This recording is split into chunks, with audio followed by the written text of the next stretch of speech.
हम रोजमर्रा की जिंदगी में काम करते हैं, चीजों को एक जगह से दूसरी जगह ले जाते हैं, बदलाव देखते हैं, पर कभी सोचा है इन सब के पीछे है क्या? एक ऐसी शक्ति है जो दिखती तो नहीं पर है हर जगह। हम उसे कहते हैं ऊर्जा। तो आज हम इसी जबरदस्त शक्ति के पीछे के साइंस को समझेंगे कि आखिर ये काम और ऊर्जा हैं क्या। जरा सोचिए, एक तेज गेंदबाज हवा को चीरती हुई गेंद फेंकता है और बूम, विकेट बिखर जाते हैं।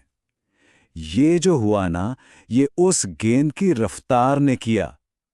यही है प्योर एनर्जी इन एक्शन, ऊर्जा का एक साफ प्रदर्शन। अच्छा, अब एक और उदाहरण लेते हैं। एक बढ़ई के बारे में सोचिए। जब वो हथौड़ा ऊपर उठाता है ना, तो असल में वो उस हथौड़े में एनर्जी भर रहा होता है, जमा कर रहा होता है। और फिर जैसे ही वो हथौड़ा नीचे आता है, वही जमा हुई एनर्जी कील को लकड़ी के अंदर ठोक देती है। और एक गुब्बारे का क्या, जब उसे दबाया जाता है तो उसमें भी ऊर्जा भर रही होती है। हल्का सा दबाव तो वो वापस अपनी शेप में आ जाता है, लेकिन अगर जरूरत से ज्यादा एनर्जी भर दी जाए तो एक जोरदार धमाके के साथ फट जाता है। तो एक तेज गेंद, एक गिरता हुआ हथौड़ा और एक फटता हुआ गुब्बारा, इन तीनों में कॉमन क्या है? सोचा कभी? कॉमन ये है कि इन सब में अपने आसपास की दुनिया को बदलने की, उस पर असर डालने की, यानी काम करने की क्षमता थी। और साइंस में इसी क्षमता का एक बहुत ही खास नाम है। इसी को हम कहते हैं ऊर्जा। मतलब ये कोई जादू या रहस्य नहीं है, ये बस काम करने की काबिलियत है। सिंपल। बिल्कुल आसान शब्दों में कहें तो जिस भी चीज में काम करने की कैपेबिलिटी है, मतलब उसमें एनर्जी है, और ये एक तरह का ट्रांसफर है।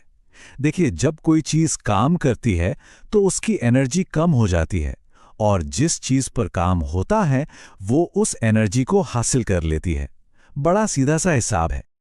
तो सवाल ये उठता है कि इस एनर्जी को नापते कैसे हैं?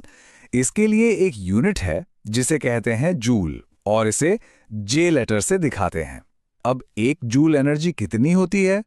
ये उतनी ही एनर्जी है जितनी एक जूल काम करने के लिए चाहिए होती है। और ये नाम जूल कहाँ से आया?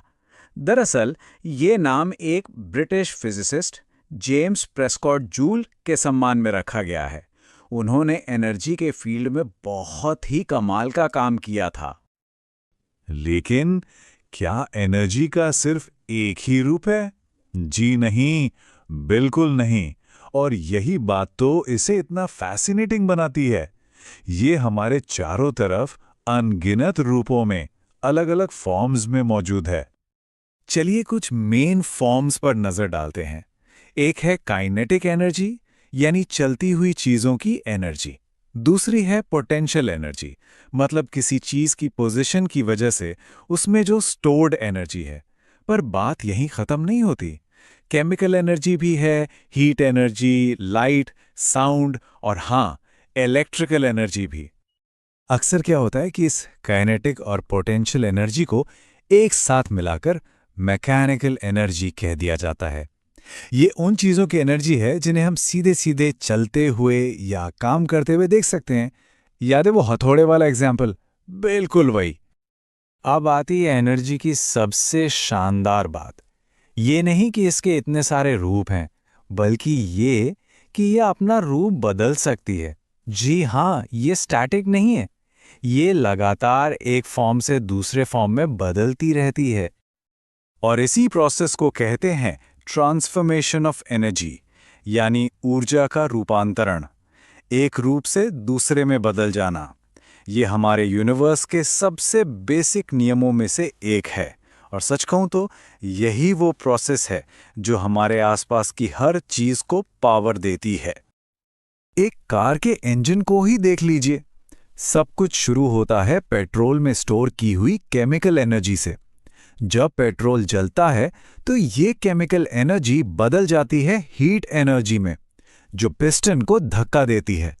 और आखिर में यही हीट एनर्जी किनेटिक एनर्जी में बदल जाती है, जिससे कार आगे बढ़ती है ना ये कमाल की एनर्जी ट्रांसफॉर्मेशन चेन। और ये ट्रांसफॉर्मेशन ये तो हर जगह हो रहा है। घर में जो प्रेस है वो इलेक्ट्रिकल एनर्जी को हीट में बदलती है, बैटरी के अंदर का केमिकल इलेक्ट्रिकल एनर्जी बनाता है, और सोलर सेल वो तो सूरज की रोशनी यानी लाइट एनर्जी को सीधे सीधे बिजली में बदल देता है। अच्छा, अब छोटे मोटे उदाहरणों से आगे बढ़ते हैं और एक बड़े स्केल पर होने वाले एनर्जी ट्रांसफॉर्मेशन को देखते हैं। एक ऐसा ट्रांसफॉर्मेशन जो हमारे घरों और शहरों को रोशन करता है। ये है एक हाइड्रो इलेक्ट्रिक पावर प्लांट। अब देखिए, बांध के पीछे जो पानी रुका हुआ है उसमें ढेर सारी पोटेंशियल एनर्जी जमा है, अपार। लेकिन जब तक ये पानी रुका हुआ है ये एनर्जी किसी काम की नहीं है। असली खेल तब शुरू होता है जब इस पानी को नीचे बहने दिया जाता है। पानी की पोटेंशियल एनर्जी तुरंत बदल जाती है काइनेटिक एनर्जी में।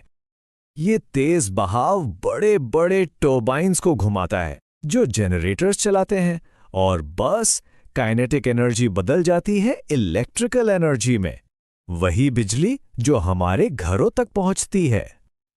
तो इन सारे एग्जाम्पल से एक बहुत ही जरूरी बात सामने आती है, वो ये कि एनर्जी को ना तो बनाया जा सकता है और ना ही खत्म किया जा सकता है। इस पूरे यूनिवर्स में जितनी एनर्जी है वो कांस्टेंट है, फिक्स्ड है। ये बस अपना रूप बदलती है, एक फॉर्म से दूसरे फॉर्म में। और ये बात हमें एक बहुत बड़े सवाल के सामने लाकर खड़ा कर देती है कि अगर एनर्जी हमेशा से यही है और सिर्फ अपना रूप बदल रही है, तो फिर ये सब शुरू कहाँ से हुआ? सबसे पहली एनर्जी वो कहाँ से आई? सोचिएगा ज़रूर।